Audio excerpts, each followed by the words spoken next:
Okay, we have seen about the basic steps for the construction of the root locus. Let us see in detail procedure for construction of the root locus. First, suppose we have one example. Sketch a root locus for a system having an open loop transfer function. So g of s is equals to k upon s plus 2 into s plus 4. So I have another example. For suppose g of s is equals to k upon s into s square plus 4s plus 13. Let us see one by one example. Okay, from this open loop transfer function, so we have a poles s is equals to 0, s is equals to minus 2 and s is equals to minus 4. And also from this transfer function, for suppose we have a poles, so 0, minus 2 plus j3, it is minus 2 minus 3. So nothing but here these roots are, these poles are the only real numbers. For this given characteristic equation, given open loop transfer function, so we have a complex poles. So we have a two complex poles, one is a real pole. Now, so let us see the step 1. Let us consider here, we have a real poles, for suppose, as per step 1, so we need to locate the poles and zeros on a S-plane. So already we know the meaning of poles and the zeros. What are the poles?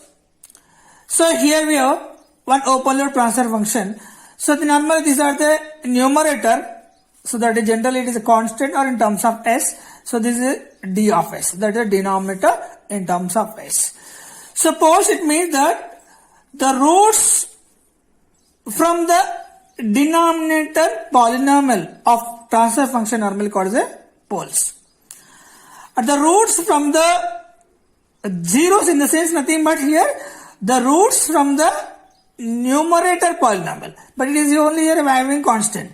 Sometimes the transfer function may have roots in the numerator polynomial. Poles means the roots from the denominator polynomial are called poles, and the roots from the numerator polynomial are called zeros. Now we need to locate the poles and zeros in the S-plane. First of all, let us consider the example. So we have a 3 poles. One is 0, it is minus 2 and minus 4. Okay, so here we have a number of poles. How many poles are there? So we have a 3 poles. 0, minus 2, minus 4, and we have and there is no zeros. So here if we consider this one, so there is no zero, there is no S term. So this is zeros are zeros. Okay, let me locate here. These are the S-plane. So this is particular vertical axis normally called as the imaginary axis, that is plus j omega, and this particular low bottom value it is minus j omega. That is nothing but is imaginary axis negative side. So this is a real axis is a positive side, and this is a real axis is a negative side. This one is complete S-plane.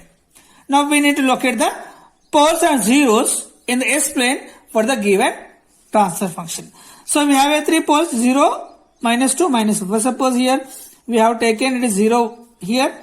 That is 0 is located at origin on first pole, and second pole is at minus 2 and minus 4 is another pole is located at pole.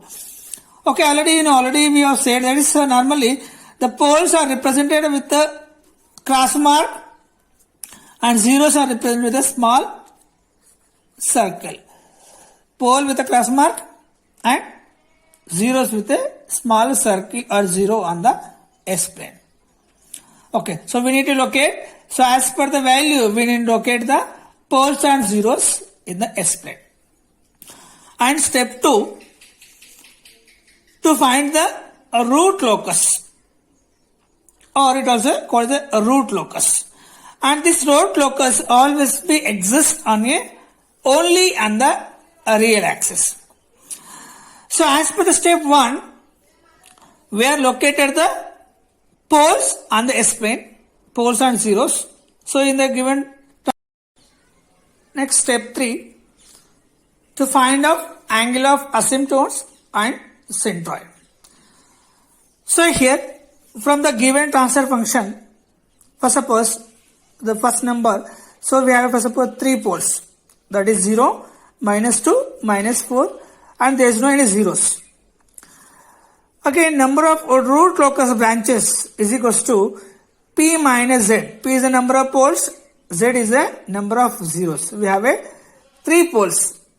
So 0 zeros. So 3 minus 0. So here we will get the 3 root locus branches. Now, so we have a formula to find out the angle of asymptotes is equals to plus or minus 180 into 2q plus 1 upon p minus z, where q is equals to 0, 1, 2 and so on, that is up to p minus z.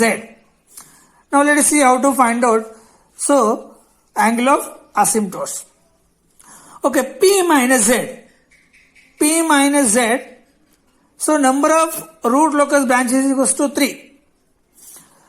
Q is equals to up to P minus Z. Nothing but we need to find out the 3 angle of asymptotes.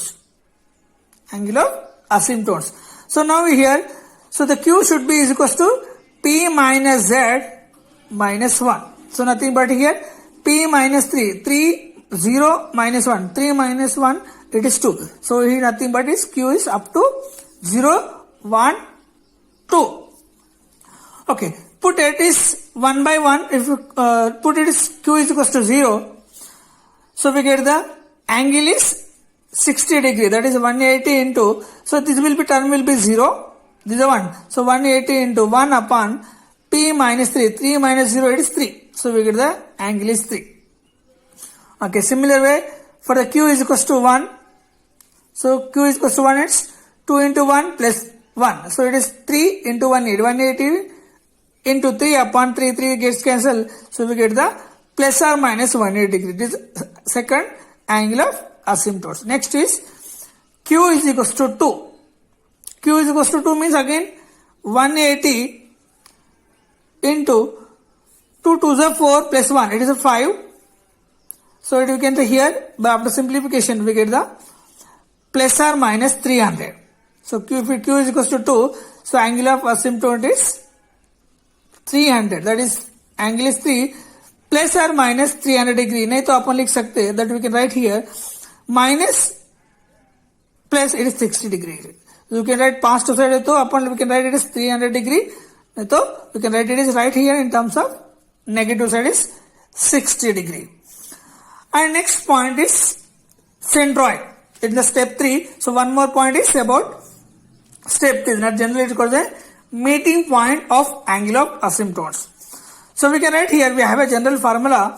So that is summation of real part of poles and this is summation of zeros minus P minus Z. Nothing but we can write summation of poles minus summation of zeros upon P minus Z. Poles minus Z. Zeros.